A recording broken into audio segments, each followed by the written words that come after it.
Hey everybody, here I am back with you guys again. I'm so glad as always. I hope this finds you well, smiling and happy. So here I am today. I'm sitting in my favorite chair at my house. I hope that you guys can find someplace comfy to watch this as well. So today I actually have a book, Chicken Soup for the Soul.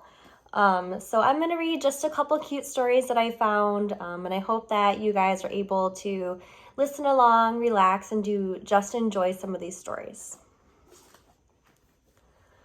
So my first story is supposed to teach us a lesson in love. So it's called Two Brothers. Two brothers worked together on the family farm. One was married and had a large family. The other was single. At the end of the day, the brothers shared everything equally, produce and profit. Then one day, the single brother said to himself, "It's not right that we should share equally the produce and the profit. I'm alone and my needs are simple."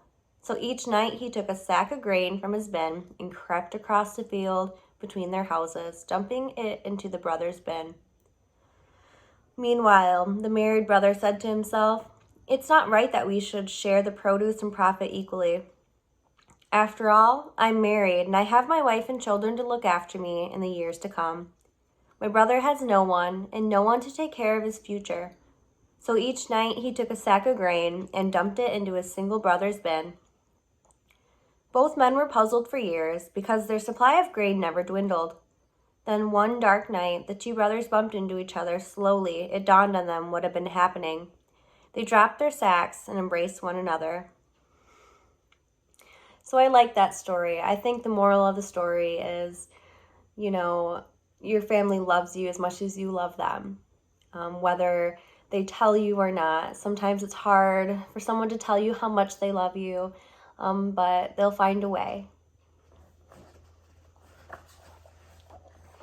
So my next story, the theme is a matter of attitude. So it's just how you perceive things.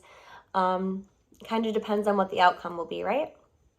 So this story is called The Optimist.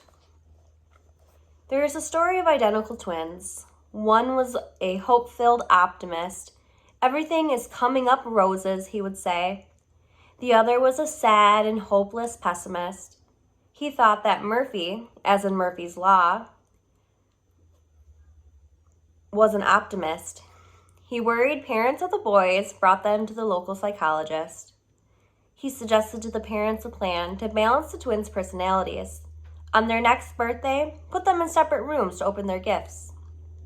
Give the pessimist the best toys you can afford, and give the optimist a box of manure. The parents followed these instructions and carefully observed the results. When they peeked in on the pessimist, they heard him audibly complaining, "I don't like the color of this computer. I'll bet this calculator will break. And I don't like this game.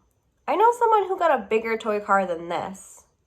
Tiptoeing across the corridor, the parents peeked in and saw their little optimist gleefully throwing the manure in the air. He was giggling and said, "You can't fool me. Where there's this much manure, there's got to be a pony." So that's just kind of a cute little funny story about just staying positive no matter what. I always tell people there's a silver lining to everything. Everything happens for a reason, and you might be down now, but it's only so that you can climb higher and be better off later on, right? Okay. So my next theme is overcoming obstacles. So this one's called After a While. After a while, you learn the subtle differences between holding a hand and chaining a soul. You learn that love doesn't mean leaning and company doesn't mean security. And you begin to learn that kisses aren't contracts and presents aren't promises. You begin to accept your defeats with your head up and your eyes open, with the grace of an adult, not the grief of a child. You learn to build all your roads on today because tomorrow's ground is too uncertain for plans. After a while, you learn that even sunshine burns if you get too much. So plant your own garden and decorate your own soul instead of waiting for someone to bring you flowers. And you learn that you really can endure, that you really are strong, and you really do have worth. So as people, we really look to others for love and security and just to feel welcomed. But this story is about, sometimes, you have to remember that not only loving others is important, but loving yourself as well. And that you can be just as happy within yourself than, others can make you. So I have another story for you guys. The theme of this one is also overcoming obstacles. It is titled, Let There Be Peace. A wise old gentleman retired and purchased a modest home near a junior high school. He spent the first few weeks of his retirement in peace and contentment, and then the new school year began. The very next afternoon, 3 young boys full of youthful after-school enthusiasm came down the street, beating merrily on every trash can that they encountered. The crashing percussion continued day after day, until finally the wise old man decided it was time to take some action. The next afternoon, he walked out to meet the young percussionists as they banged their way down the street. Stopping them, he said, "You kids are a lot of fun. I like to see you express your exuberance like that. I used to do the same thing when I was your age. Will you do me a favor? I'll give you each $1 if you'll promise to come around every day and do your thing." The kids were elated and continued to do a banging up job on the trash cans.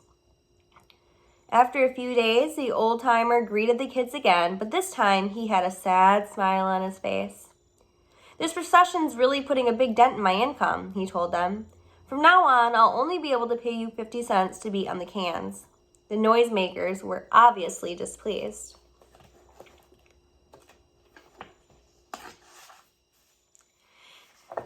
But they did accept his offer and continue their afternoon ruckus. A few days later, the wily retiree approached them again as they drummed their way down the street. "Look," he said, "I haven't received my Social Security check yet, so I'm not going to be able to give you more than 25 cents. Will that be okay?" "A lousy quarter," the drum leader exclaimed. "If you think we're going to waste our time beating these cans around here for a quarter, you are nuts. No way, mister, we quit." And then the old man enjoyed peace and serenity for the rest of his days. So that was kind of another cute story, just of a man tricking some young kids into behaving, right? So I hope, like I said before, that you guys are well. I hope that you guys are staying positive as always. And I really look forward to seeing you guys again as soon as that we're able. If you like this video, go ahead and like this.